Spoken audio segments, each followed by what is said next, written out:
I'm Ken Wells. I was born here in 1934. Parents, they came to Murray Bridge in 1927, and so I've been lived on Long Island Road until 1993, and then shifted into Stonyfield Drive, which is only a street away, on the same property, and there I am today.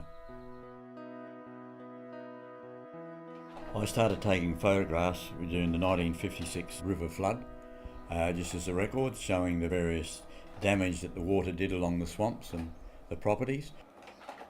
Yeah, that's a photo of the old bridge. Oh, that would way back in the 50s. It really started when I left school and worked with my father on the property. He was an ex-World War One veteran, an ex-railway man.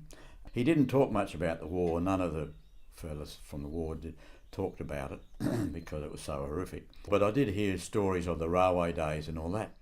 I used to ask my father, what did Joe Bloggs say about such and such today? Oh, you don't want to know about that. That's happened in the past. You've got to think of the future.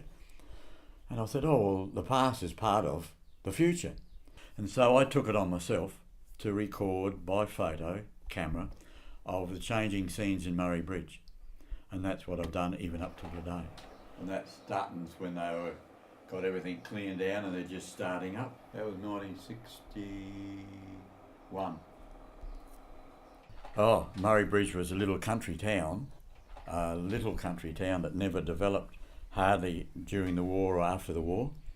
And it was virtually stagnant for a number of years until some development came into Murray Bridge and industry came in, and the town started to grow and change around about the 80s, I reckon.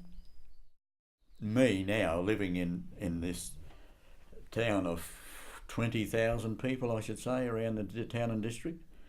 I can remember when it was 5,000, and you could go out and leave your houses unlocked, and we'd make our own fun in the school holidays, and it was a safe town in which to live because you knew everybody.